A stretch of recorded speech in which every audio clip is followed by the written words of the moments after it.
కాలం తెచ్చిన కరువు కానే కాదు. అసలు నేను ఒక విషయం మీ ద్వారా చెప్పాలా. అసెంబ్లీ సాక్షిగా మన కిరణ్ కుమార్ రెడ్డి గారు, జానారెడ్డి గారు వీళ్ళు మాట్లాడుకుంటూ తెలంగాణ రాష్ట్రంలో మీకు ఒక్క రూపాయి కూడా పెట్టుబడి ఇవ్వని కిరణ్ కుమార్ రెడ్డి గారు మాట్లాడిన సందర్భం. కరెంటు కనుక మీరు ఇస్తే కరెంటే ఉండదు మీరు ఆ తెలంగాణ రాష్ట్రంలో, తెలంగాణ వస్తే అని కిరణ్ కుమార్ రెడ్డి గారు దొంగలెక్కలే చెప్పిన సందర్భం. జానారెడ్డి గారు మీరు 24 గంటల కరెంట్ రైతులకి ఇచ్చి రాజీనామా చేసి గులాబీ కండ కప్పుకుంటా అన్నాడు. ఈ ఒక్కసారి జ్ఞాపకం చేయాలి మీ ద్వారా. మరి కరెంటు నాటి నుంచి నేటి వరకు కనురెప్ప పాటు పోలే.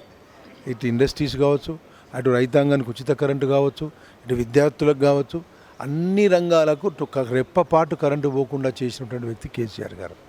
నీళ్లు కూడా ఇవాళ నీళ్లు చెరువులో నీళ్ళు లేవు, మంచినీళ్ళు ఇచ్చే పరిస్థితిలో లేరు. పరిపాలన అనుభవం లేదు వాళ్ళకు. ఎంతసేపు డబ్బులు కలెక్షన్ చేసి కేంద్ర ఎన్నికలకు కాంగ్రెస్ పార్టీకి పంపాలనే ఆలోచన తప్ప ప్రజలను పరిపాలించి వాళ్ళకు మినిమం నీడ్స్, నీళ్లు, కరెంటు వాళ్ళకి అందించేటువంటి మినిమం నీడ్స్ని అందించలేని స్థితిలో ప్రభుత్వం ఫెయిల్ అయింది. 6 గ్యారెంటీల విషయంలో కాంగ్రెస్ ప్రభుత్వం విఫలమైనట్ట, సఫలమైనట్ట? ప్రభుత్వం ఏర్పడిన వెంబడే రైతు రుణమాఫీ అని చెప్పిండ్రు, రైతు బంధు అని చెప్పిండ్రు. ఇప్పుడేమో సమయం కావాలని చెప్పి 100 రోజుల సమయం చెప్పిండ్రు. మళ్ళీ ఇప్పుడు కేంద్రంలో ప్రభుత్వం ఏర్పడితేనే ఈ 6 గ్యారెంటీలు అనేవి సాధ్యమని చెప్పి అది మీరే జవాబు చెప్పాలి. దానికి అది మోసమా, చీటింగ్ అనేది మీరే చెప్పాలా. 6 గ్యారెంటీలు మేము ఇస్తాము అని చెప్పి మాట్లాడినటువంటి వ్యక్తి 6 గ్యారెంటీల ఏకైక ఓన్లీ ఒకటి ఉచిత బస్సు. ఆ ఉచిత బస్సు ప్రయాణంలో వెంటకెలు పట్టుకుని మహిళలు కొట్టుకుంటా ఉన్నారు. అది వాళ్ళు అడగనే లేదు, మాకు వద్దని కొట్లాడుతారు వాళ్ళు. ఇక్కడ 100% ప్రజలను మోసగించినటువంటి ఒక 6 గ్యారెంటీల ద్వారా ప్రజల్ని చీట్ చేసి ప్రభుత్వం అధికారంలోకి వచ్చినటువంటి ప్రభుత్వం కాంగ్రెస్ ప్రభుత్వం.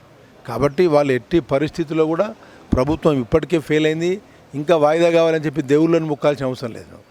ఈ దేవుడు ఆది, నువ్వు ప్రజల మీద నమ్మకమే లేదు నీ మీద.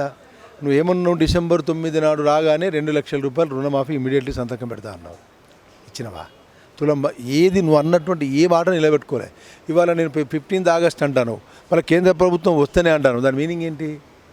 మీరు ఏది లేకపోతే లేదు, నేను ముఖ్యమంత్రి అయితే అయినా మళ్ళీ 5 ఏళ్ళే నాకు ఎట్లాగో మళ్ళీ మీరు ఓట్లు వేయరు అనే పద్ధతే కదా వాళ్ళు మాట్లాడేది. సార్, చివరిగా ఇక్కడ తెలంగాణలో మీ ప్రత్యర్థి పార్టీ ఎవరు భావిస్తారు? ఇప్పుడు అధికారంలో ఉన్న కాంగ్రెస్ పార్టీ అని భావిస్తారా, లేకుంటే కేంద్రంలో అధికారం బీజేపీ పార్టీ? మాకు ఇప్పుడు బీఆర్ఎస్ పార్టీ సంబంధించి కేసీఆర్ గారికి అటు బీజేపీ కావచ్చు, కాంగ్రెస్ కావచ్చు, వాళ్ళు ఓట్లు పంచుకునే అవకాశమే ఉంటుంది. హైదరాబాద్ నగరంలో 1 సైడ్ 39 సీట్లు వచ్చినాయి. గ్రామీణ ప్రాంతాల్లో పోయినటువంటి పరిస్థితిలో మనకి ఇప్పుడు యాడ్ అవుతుంది. కాబట్టి మిగతా ఓట్లు ఏవైతే ఉన్నాయో ప్రతిపక్ష పార్టీలు 2 బీజేపీ కాంగ్రెస్ పార్టీలు పంచుకుంటాయి. మేము సింగిల్గా బీఆర్ఎస్ పార్టీ గెలిచే అవకాశానికి ఏ పద్ధతిలో వస్తుందో మాకు మినిమం 40%, 42, 41, 42, 43% మాకు ఓట్లు వస్తాయి. వాళ్ళు మిగతా దాంట్లో మనిషి 25% వాళ్ళు పంచుకుంటారు. కాబట్టి 100% మాకు డబుల్ డిజిట్ సీట్లు వచ్చే అవకాశం బీఆర్ఎస్ పార్టీకి, కేసీఆర్ గారి పరిపాలనకు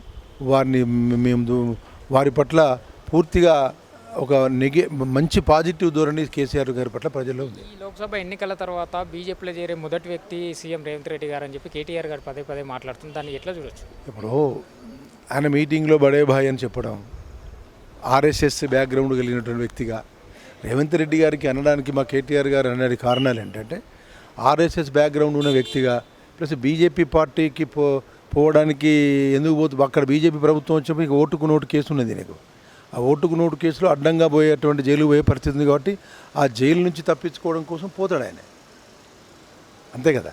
కాబట్టి బీజేపీకి పోతాడు అనడంలో మా కేటీఆర్ గారు చెప్పింది 100% వాస్తవం. అది రేపు బీజేపీ ప్రభుత్వం వస్తే ఆయన 100% పోవడానికి మార్గం ఉంది. ఆయన మీద ఆ విధమైనటువంటి కేసు ఉంది.